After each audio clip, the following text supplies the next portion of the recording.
Good morning. Welcome, everyone. A special welcome to our amazing guest speakers and attendees joining us from around the world. I'm Nil Navai. I'm the founder of Arts for Global Development. Today, we will dive into how sustainability, particularly in relation to water, influences and shapes arts and vice versa.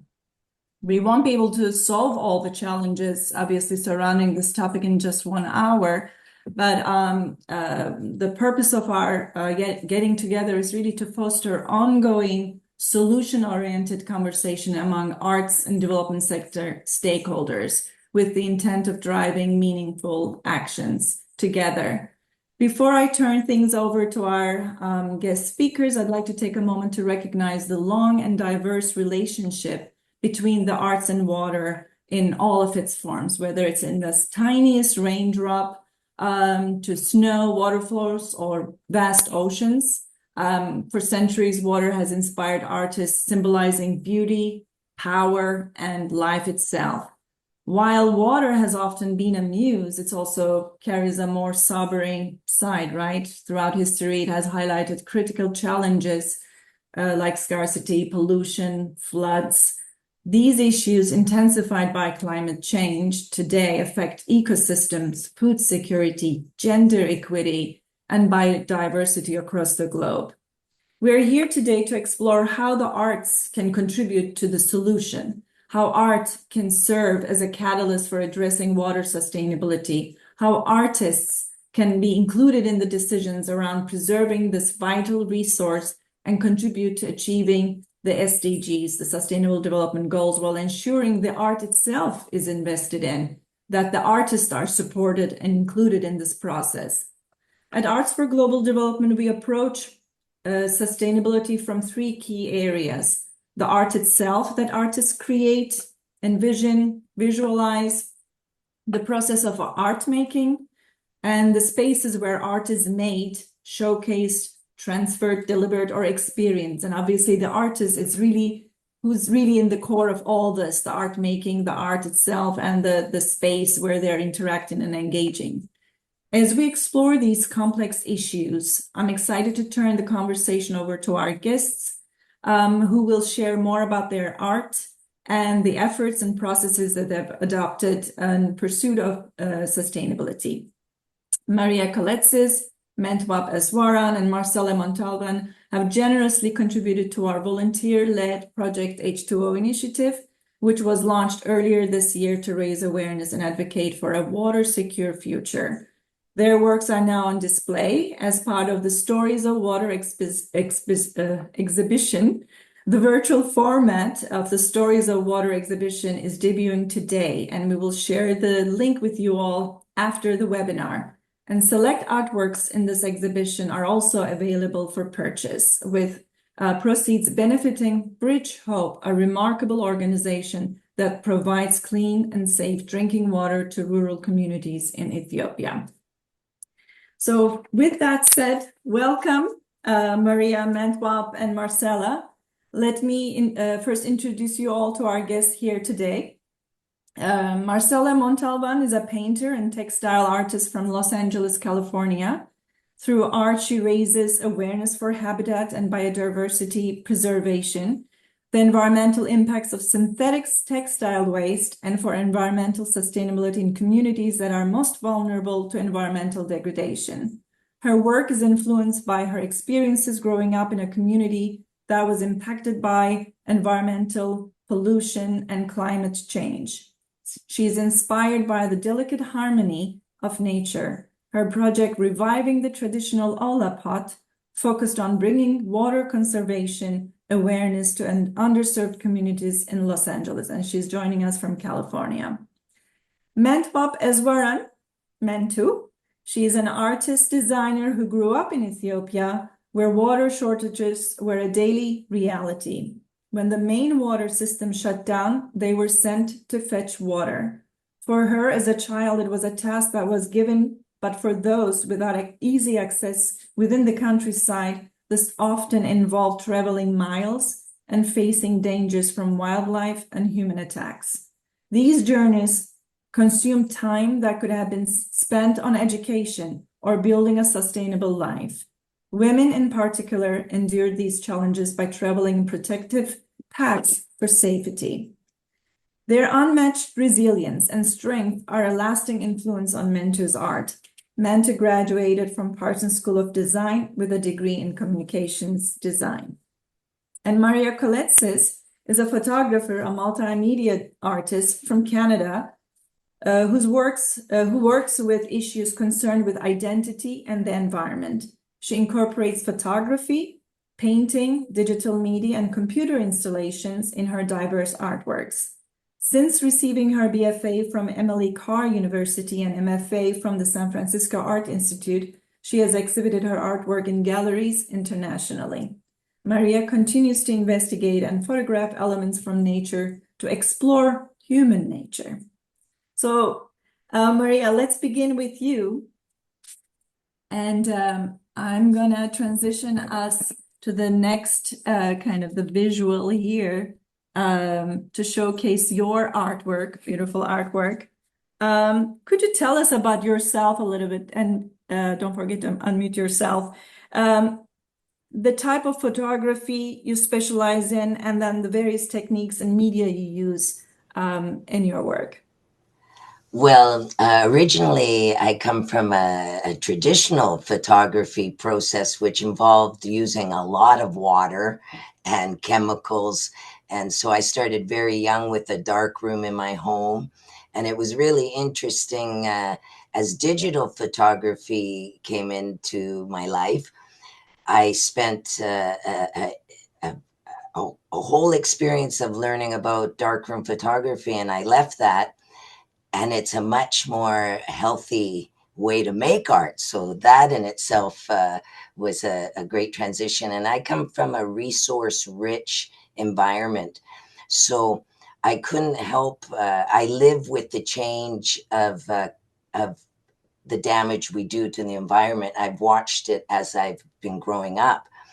So basically, as an artist, and during the lockdown period, I was sort of spending so much time in the forest and hiking, and because lockdown made everything very quiet, and I started noticing no planes in the air, and the forest was thriving.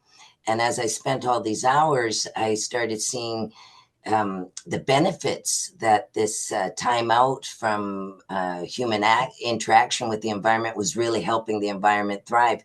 And because I come from this place where we have so much clean, fresh water that is being constantly stressed by industry, I started thinking about how my environment was changing right before my eyes, as though being rejuvenated by our lack of attack on it. And so I started putting a mask on the environment, thinking it actually needed protection from us and the way we abuse it. And so this body of work, Intermission, a series, came out of my local environment, and I just started thinking beyond and beyond and globally what other issues are really attacking our environment and things we could do to change it. My art was really about sending the message I discovered, which was if we could just be more aware, it seems to be the first step, and think about shutting the water when you brush your teeth. The most simplest thing that I am a victim of having it run, and then starting to make these small steps. And then in my art working process, starting to think about the projects, and then what can I do to make the projects more sustainable.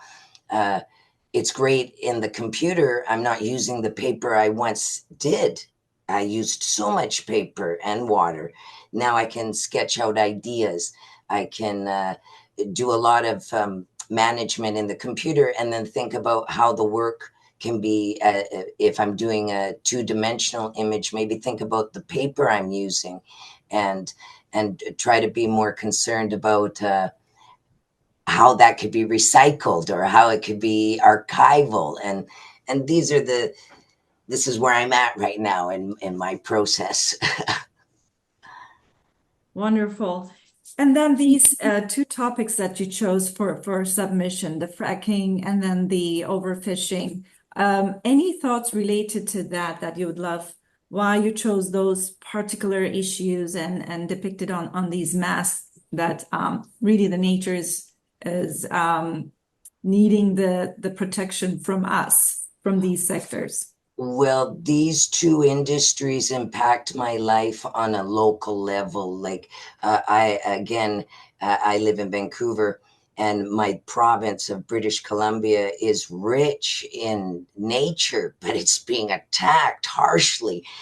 So, fishing is a huge income source for a big part of in my community, and yet it's also changing the ecosystem, and the way we fish is could be looked at, and maybe artists and science and business, if those sectors all work together, we could maybe start finding different strategies of doing things with consciousness, and not this sort of greed, and as though it's infinite.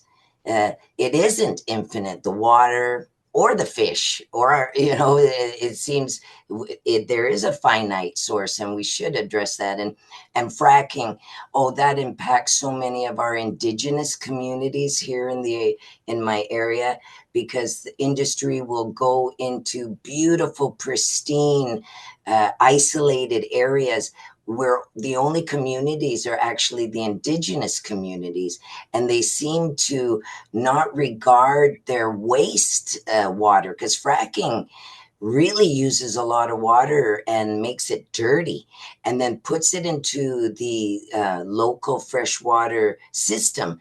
So communities kilometers away are suffering from the impact of contaminated water with heavy pollutants in it. So these are real concerns in Canada. The fracking industry, it's a big debate too, because it makes a lot of money, and so there's this. No one really wants to talk about how dangerous it is, and yet they still want to keep their well-paid jobs and security with industry. But I really wanted to bring this message forward so people could maybe, in a very clean and clear way, consider uh, things more than before. And I feel that this work could share that message, regardless of where you're from. Absolutely. I mean, your overfishing, I think, directly relates to that whole blue economy conversations that are happening, both from a socioeconomic development perspective, but ultimately that whole environmental sustainability piece. So it is absolutely critical in terms of that collaboration across stakeholders, making those decisions while you're trying to help a community about their income generation, but how do you do it in a way that is still earth friendly? And your art in this in the way that you depicted, thank you for communicating that message through these two pieces. I appreciate that. With that, now Mentu, we'll skip to your artwork that you shared with us, these two pieces. Can you tell us also more about these pieces and what way has the water theme, the topic, influenced your work? You're on mute. Maybe you should unmute yourself. Yeah. I'm so sorry. Yes, so I'm originally from Ethiopia, like you said, and I grew up in this environment where water shortage was a regular thing. Even when I go back home right now, water shortage is a regular thing. It never stopped being regular. And for me, it's about narrating the stories from the people whom I'm encountering having a problem, having the issues. What kind of issues are there? And the water history itself, like for me in Ethiopia, it's a big thing because it's tied with political, agreements and this and that, which were a long time colonial, treaties. So it's very, very hard for me to talk about water and not be a little bit political or activist when it comes to it, because it has been existential right for most of the people that I know back home, and it still is. I mentioned, there is lack of education when it comes, toward even sustainable water resources, especially when it comes to countryside where there is no road access to find water. It's very hard, so infrastructure is not there. And when I am an artist and I try to present something, all of it comes into light for me, what it means. So like for the second picture that you see, which is called Abai, it's talking about the river Abai, which everybody calls the Blue Nile. It's a river that is in Ethiopia. We are not allowed to use because of a treaty that was signed between Egypt and Britain. So these are the kind of stories that we have, and to put it out there and to educate people, we need the resources who are going to accept it. And that's where we are. For me right now, that's where I am. By tradition, by the way, I am a user experience designer by day.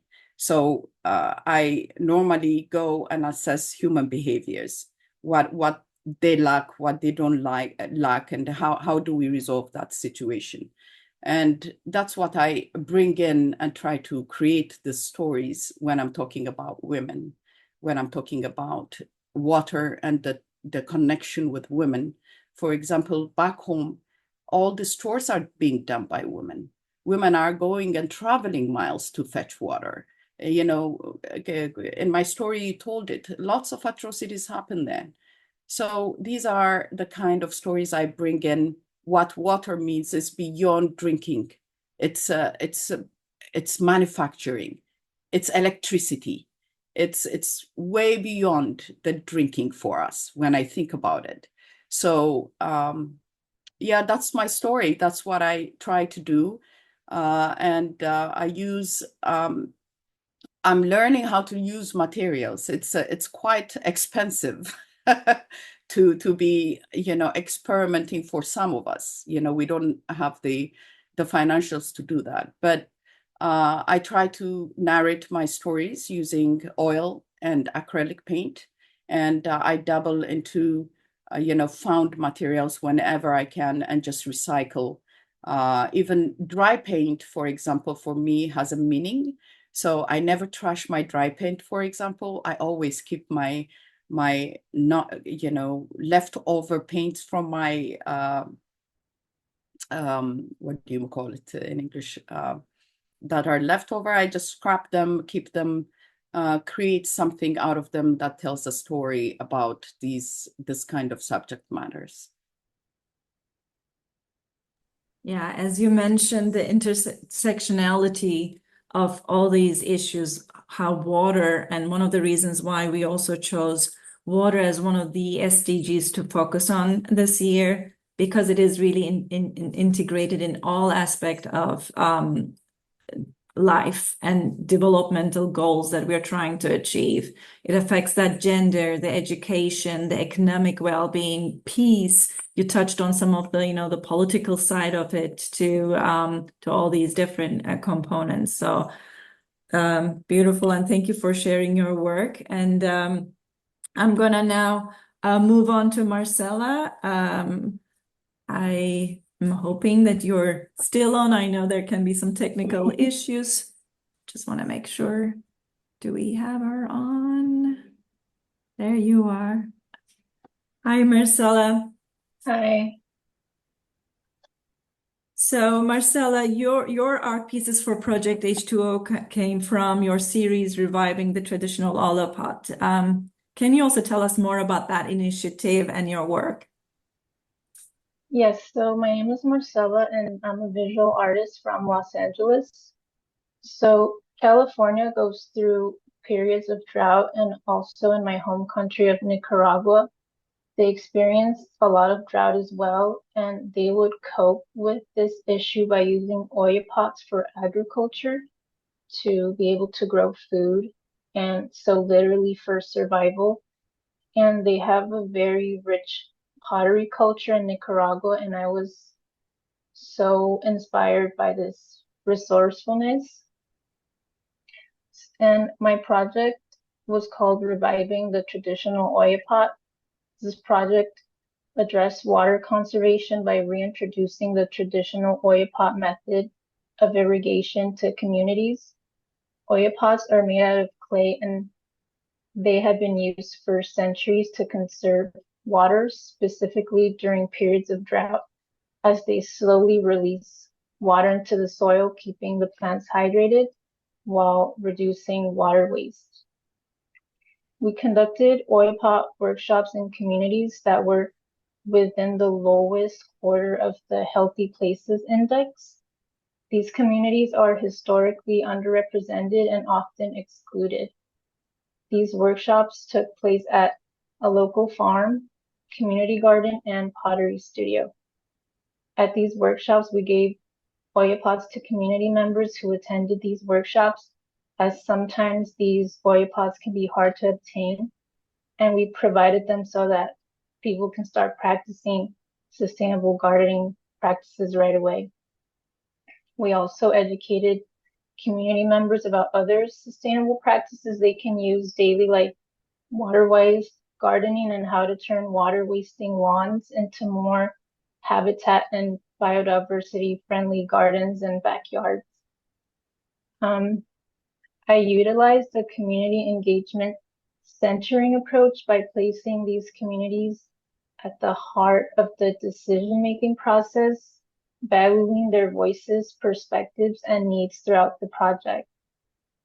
The approach to this project was not that of an outsider looking in, but rather that of a person with lived experience in these historically underrepresented communities, and bringing my own knowledge and perspective into how we can best include and uplift these communities. I felt I was able to better understand their needs and what these communities would appreciate the most. For this project, we also created a living pledge wall that was made out of preserved moss and recycled paper flowers, where participants wrote down their water conservation pledges and ideas, and we displayed that wall at a local park. And this project was supported by the California Creative Corps and community partners.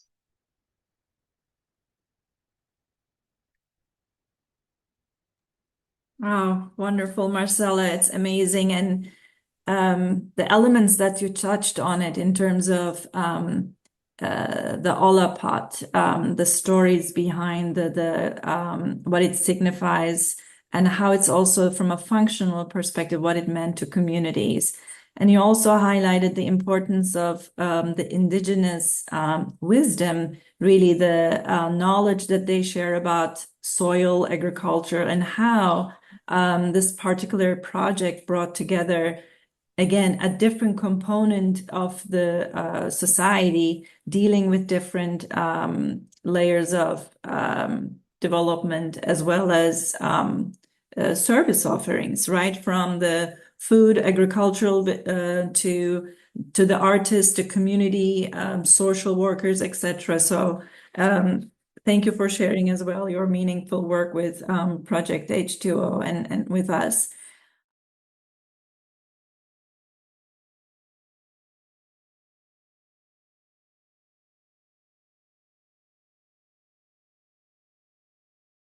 How do you feel as an artist, whether the whole notion of sustainability, how it's impact your way of approaching this issue? You're on mute. Hold on. It does have both, I see both limitations and, you know, it can have an expansive influence. You know, you get, as an artist, you get a narrative power. You know, you can tell the stories that you want to tell. But at the same time, it can constrain you just to tell those stories, and you might be limited to that. So I kind of try to, when I'm doing the water stories, I try to integrate other stories which are related to water, but not, in a sense, very activist driven or politically driven kind of, so that I don't have one kind of audience for it. I meet several audience expectations in that way. But what I see as is the power of telling a story, and that's where I always focus on, telling the stories. And yeah, so it does enhance creativity totally. And Maria, what do you think about that? Yes, I think it's, as Matu was mentioning, I think it combines both, because initially you have your inspiration, your idea, the narrative you want to share. But I've started considering the next step is, what does that look like? What can I do in my own personal process to be conscious of my own waste management?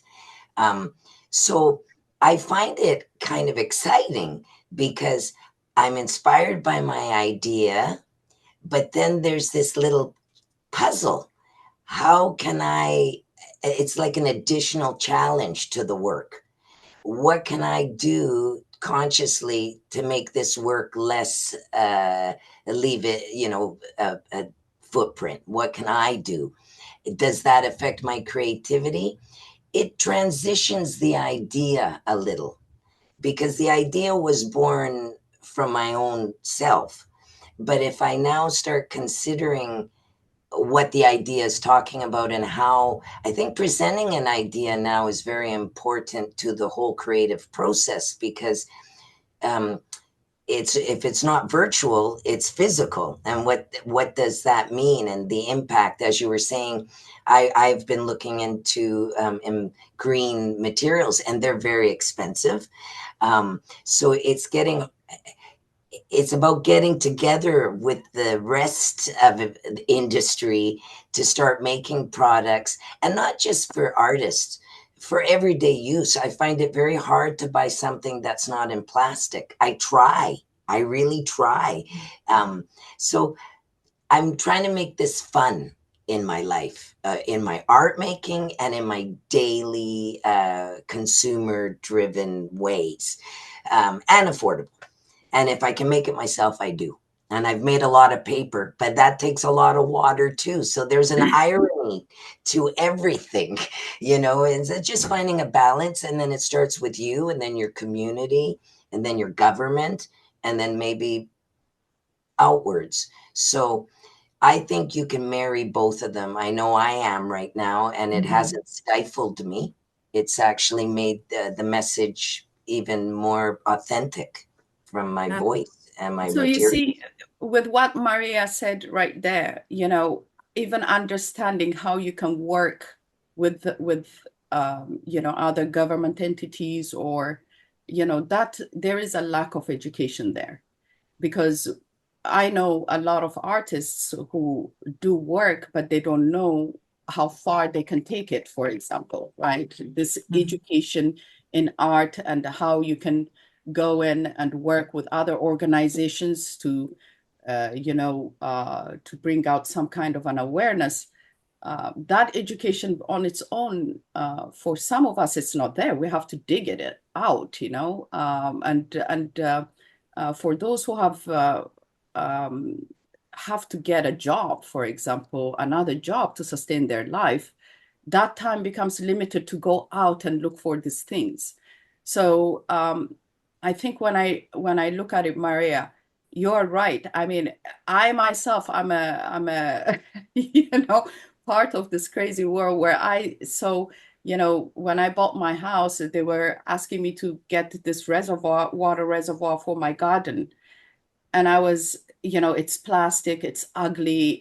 I'm like, why don't they just hire artists to make it look good at least, like so that people can just take it and use it, But even with that idea, how do you go through it? How do you get to that place where you can even ask and say, hey, how do we do this? We want to use it, but it's ugly. We want to create something better. I feel like there is a big lack of education when it comes to how you connect artists who have, this kind of um, ambition to work and make a change, Exactly. You touched on that about the awareness, the education, the accessibility of certain, resources. So in that regard,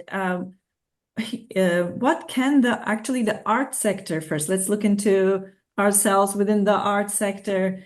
What are those elements that the art sector can integrate in order to support the artists themselves in trying to adopt more sustainable practices? And maybe Mentu, you continue with that, and then Marcella will come to you. I think for me personally, like when I think about going out there and looking for this, my first initial thought is to go online and Google and search and find. And in most cases, these are scattered out informations that you find. You don't even find information in one place. And then from there is finding the right person who can talk to you, Within this process itself, people lose focus, people lose this ambition that they have, it becomes a little bit less, they become a little less enthusiastic about, going forward. When sometimes there are I've been looking out and I've been, looking at what kind of work are they taking, what kind of stories are they taking? And it feels like a lot of the stories that I'm doing, it might get attraction, but it might not go out there because it doesn't fit the genre of what an overall exhibition is all about, So I wish there was a way for us, the artists who are creating this, a space where we can actually engage with people, and have the conversation that needs to be had. But that's where we are, right? We have to really look for everything. So I'd like to add to that, if I could, because I've been really thinking about what you were saying and how we don't have any outreach. But in the last 2 years, I got very involved in my community, and in the arts sector within the community, there is funding and there's public art displays. So I got really active in sort of connecting with my community and those monies and creating work that. So my recent work is all about driftwood and how driftwood really is part of the whole ecosystem and water and birds. And so I went to my community and I showed the work. They had a call, and they've now put it out in a public forum. Now, how sustainable is the process of what they printed and where they put it? I can't control that, but what I could control was the message. So I got to talk about driftwood, talk about water, talk about how it impacts our community. And I got to blow them up about 6 feet by 6 feet, 4 images, and they're now publicly installed. And that got me really excited because the community doesn't know how much they need us until you start going there and starting to make that, connection and get a dialogue going. Like your projects are so exciting. The libraries, there's places they don't know it yet. So I mean, Mhm. the first step is just creating a relationship with these sort of institutions, but they're not even sure how to get on this program. So I think it has a lot to do with the artists uh, creating the spaces for the public to see the work, get the message, and start this discussion. I just wanted to Absolutely. add that because I found that was really exciting for me because I come from a gallery experience. And that's a bit elitist anyway. It's not everyone's having access to galleries. So I got very excited that public art is a real wonderful way to start the conversations, and Absolutely. that's something you could think about in your community. Yeah. And Marcella, when you look at it also from young emerging artists or artists of color, what do you see as how the art sector can help support that and then and beyond? Like Maria, you mentioned about the public art, certain institutions getting more active and involving and figuring out ways to engage. But then if the individual is young and or is not necessarily aware or familiar with the system or the processes or the opportunities in various communities don't exist, what else is needed to make that happen, to create that connection? I think the art sector can support more artists by creating more grant programs, specifically for artists working in sustainability initiatives. They can also offer mentorship or access to studio spaces and workshops. They can create exhibition opportunities or speaking opportunities like this one to provide them with more visibility. And they can also promote diversity and leadership positions within art organizations. Mm-hmm. Great. And Mento, did you have another thought to add before we go to the next topic? All right. And then now we'll post this also in the chat. We have one question for everyone, and then I'd love to see if others have additional thoughts. But how can artists then collaborate with not just within the art sector, but obviously with scientists, policymakers, and the development sector to push forward sustainability initiatives? What kinds of collaborative opportunities do you think artists can expect with the development sector, whether it's being involved in decision making, setting standards, about the toxicity levels, like what you're, exposed to contributing to project execution, both locally or globally or regionally, wherever you're located, and the type of work that you're involved with.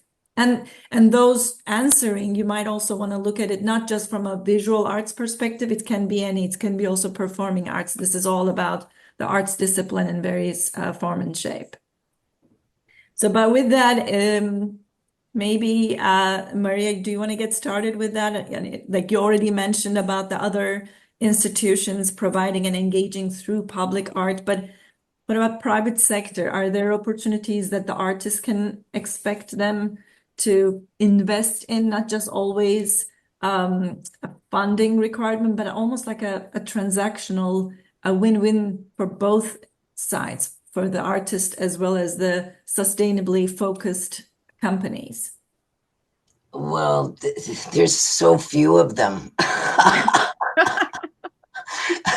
There's just not enough, but it's all about the artists reaching out and getting involved. I mean, there are it's hard to find these companies that would like to merge with artists. It's that bridge that needs to be built, I think, a little better. I meet people often in industry, and they talk about, oh yes, we'd love some input, but that relationship is still very young, I think. And as far as the private sector, it's hard. Like we have a lot of oil and gas around here, and they're just steeped in money. They'll occasionally throw a little bit of money, but again, what you're talking about, equal transaction, I'm excited as a pioneer to try to find that. And I do, but it's very hard. So at this moment, I'm going through the publics, the government, private sector, I'd love to hear from you girls. Have you had any success? It's very hard.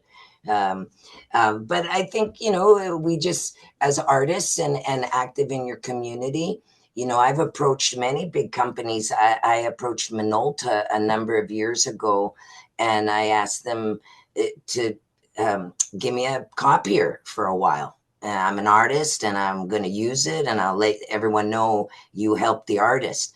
But that wasn't a sustainable relationship. I mean, I wasted a lot of paper, a lot of chemicals, a lot of plastic cartridges. So they didn't want to talk about their waste. And then I felt it was ironic to make art that made fun of their garbage. So it becomes very almost, you're a hypocrite sometimes when you're dealing with money and private sectors, because it's hard to be honest with what you're trying to say and appease their fundamental, look into the public. So I think it's a very exciting time because companies are aware. Like, I watch BBC News a lot, and I see a lot of companies claiming to be green and wanting to try to make changes and wanting to engage with more than just the money people, the arts, the performing arts, writers. I can see it's starting. I'm sad. Marcella's like, is she young? You get in there, girl, because it's Right. just starting to happen. So I think she's on the right track of what she was talking about with the communities and getting more funding. And I think it's all happening because industry realizes there's pressure. It's not just water stressed. People are stressed by their abuse of the water. So everyone's starting to wake up. It's slow, but I see it slowly for me, to my home, to the community, to our recycling and reusing program. It's slowly. Since COVID, it's actually quite exponential how much more I'm reading and aware about, and funding available, and exhibition opportunities as well. Wonderful. And Mento, actually, you touched on it earlier about the water reservoir, and then you said it was ugly. I wish they involved artists in designing. So you already kind of gave an idea of how some of that collaboration with, whether it's the public, the government, community, local governments, encouraging their, citizens, residents to incorporate some of those sustainability criteria in their day to day. But within that, there might be also, private sector, again, just keeping it broad, there could be some collaborative opportunities. Right. And, that's the beauty of it. If there were more, organizations which we can collaborate with. I normally get, phone calls from Ethiopian organizations when the water issue rises, so that I can join and create whatever graphical video, whatever you name it, when there is a visual that they need. I get myself out there and try to do it because it's important for me as well as my family who are living there. I still have family members in Ethiopia. So, as an artist, making this awareness initiative on your own, at least trying to get out there and say it, and talk about it. I wish that, there are more and more things in my wish lists, like I want to engage the audience with interactive installations, from the history way out, how this, the water story itself. It would be something that I would love to do, but time, money, it's always something that we have to look at. When it comes to sustainability, though, I try in my studio to do what I can, from the wasting water to, reusing my paints and stuff like that, And those people who are out there who actually have an open studio, who are doing this kind of, bringing in people over the weekend, showing what's going on, what's happening, they might really engage in this kind of sustainability, because there are more people coming to them, more people would know about how to recycle water, or what happens when you store your and reuse your paints and materials that you have bought, but you have scraps of them everywhere and you don't know what to do with them. These kind of things, just by going to studios, you can learn if they are open enough to tell you, if they can tell you those stories, right? So yeah, it's about really studio waste is also something that I think about. absolutely, like it shouldn't be just on the individual artist. As you mentioned, there are situations where there are resource lack of resource, and therefore it's important that the community itself is a little bit more aware of that and supports one another and make sure if whether the leftover or remaining art residues and so forth, any medium, whatever it is, that there are already a knowledge of and a process how to go about, whether it's the collection of it or whether it's recycling of it. And maybe the byproducts of those could become another element of material for another artist. So how do you create that continuous reuse, repurpose, recycling of material for additional content, for additional creativity? And then Marcella, how about you? Any thoughts related to that? You already touched on it about the need for more funding, but other than the funding piece, anything that you think there might be other collaborative opportunities between the artist and the rest of the development sector? Yeah, I think this question also has to do with the other question about what advice I would give to other artists. I think most importantly is to be an example to others in both your work and your daily life, to inspire both artists and non-artists. For example, I also advocate about the effects of the fast fashion industry. The fast fashion industry is currently the second most polluting industry in the world right now.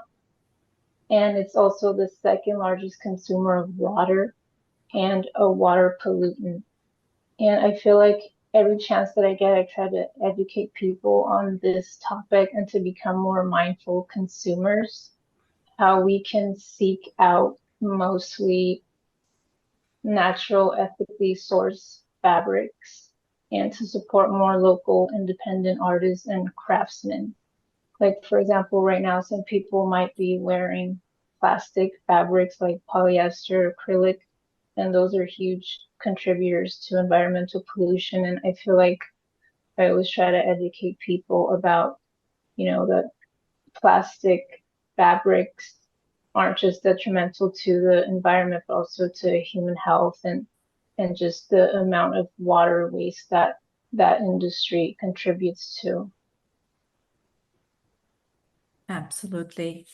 And then bringing back again, although you were touching on the Olapot, the pottery side of it, but when you look into, again, indigenous way of creating fabric dyes or anything like that, that is becoming again a little bit more the standard for those who want to be earth friendly, choose an earth friendly production. So ultimately, it boils down to really, as individuals, how we can be a little bit more conscious about how we're creating, what we're creating, with what type of messages, and then looking also for opportunities where we can relay that message through the various artworks and art processes that artists deliver. So as we are kind of wrapping up, I just want to again thank you, Mentu, Maria, and Marcella for joining and also participating at the Project H2O. And I will share the QR code for the entering this online virtual version of the exhibition before we kick off the real in-person exhibition opportunity. So here is the QR code. I don't know if you can all see it. Those who are attending, you can, have it scanned, and then you'll be able to land on the exhibition page. And we'll send also the link after the webinar. If there are no other additional questions for our panelists, again, thank you so much. This 1 hour passed very quickly. I appreciate everyone's contribution, but also our panelists' great insights to the conversation. And there will be many others following, and we look forward to getting together again. Great. Thanks. Thank you. Thank you so much. Thank you. Thank you. Bye. Bye. Bye, everyone. Bye. Bye.